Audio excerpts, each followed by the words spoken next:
Alright guys, today I wanted to show you the Vantrue N4 Pro S. So I'm going to show you what comes in the box, how to get things set up, the features that you can access on the onboard menu and app, as well as show you a bunch of demo footage. So if you've been looking for a 3-channel camera, one where you're going to be able to record the inside of your car as well, this may be the right one for you. This also happens to come with a rear camera that's mounted on the outside of your vehicle, meaning you're going to get the best quality picture possible. Speaking of video quality, this does come with Starvis 2 on all 3 of its cameras, so that means it's going to perform well in low light conditions. It's also going to perform well in conditions where there are bright and really dark spots in the video. It's going to be able to capture those areas very clearly without being whitewashed by the brighter areas. And lastly, it does have PlatePix technology, and this technology intelligently detects license plates. Now here's a video clip kind of demonstrating the quality that you can get. Now for security purposes, I had to block out real license plates and I had to place this mock one, but as you can see here, it's meant to kind of replicate the size of the letters and the font, and it shows it very clearly. Now, as far as setup, you can hardwire it to have it turn on, but you can also just plug it into the cigarette lighter option in your car. The great thing about that is that there is a USB outlet on the other end so that it's not going to hog up that outlet. And then everything essentially connects via USB-C cable. So there's going to be one for the rear here, and then one to actually power it on the GPS mount there.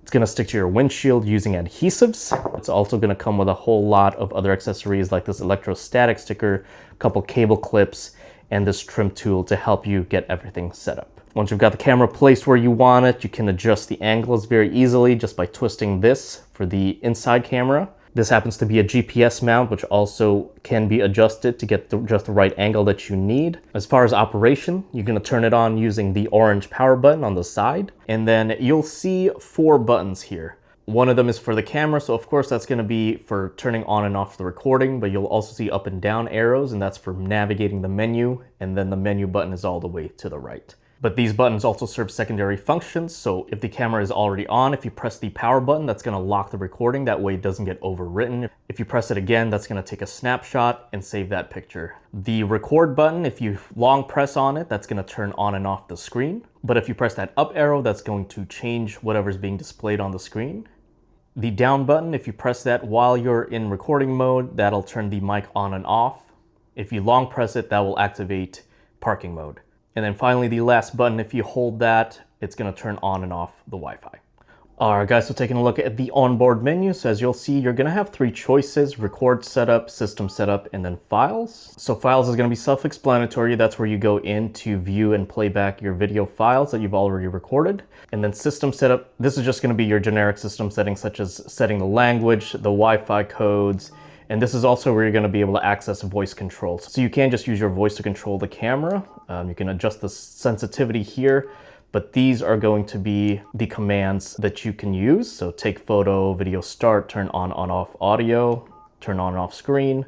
You can even lock the video and then switch what camera is being displayed.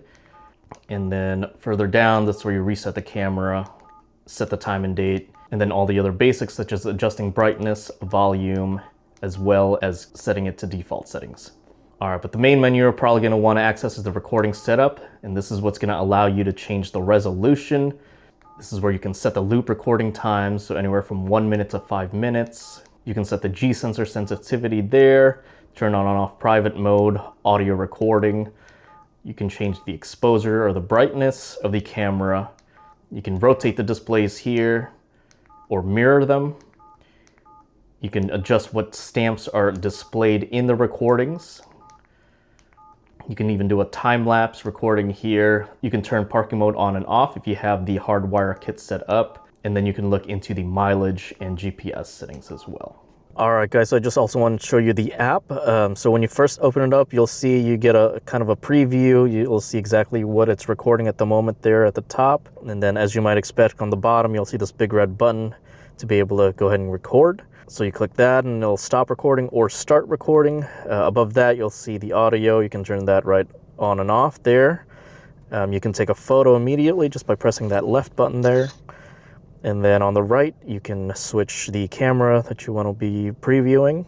Probably the main reason you'd want to use the app is for, just being able to download these files. So if you click into there, all your files are going to be stored first in the SD card folder. Choose the appropriate video. And then right at the bottom there, at the bottom right, you'll see the down arrow indicating that you can download it. And then right after you download it, it's going to go into the mobile local folder. Click on the video again and click sync at the bottom.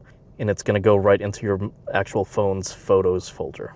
And then finally back on the home screen, if you click at the top right there, that'll take you to the settings. And essentially these are all the settings that we saw on the unit itself. So both the recording settings and the system settings, you can adjust right from your phone. So that's pretty handy. All right, time for a little test drive.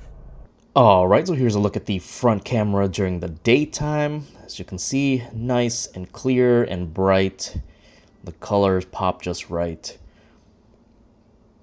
And here's some from the back. Again, very key that it is mounted on the outside. Otherwise, it may be stuck behind your windshield and the defrosting lines and any window tint may get in the way of the picture.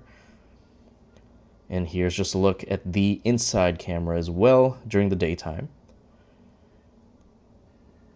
All right, and as far as night, this is the front camera during the nighttime.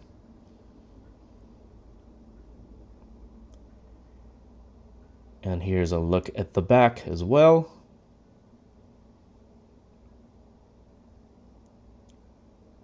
All right, and then finally an inside shot of the nighttime. All right, guys, so I hope that helps you decide whether this is going to be right for you today, but definitely great quality, Starvis 2 technology, and the license plate technology as well. So definitely check this thing out.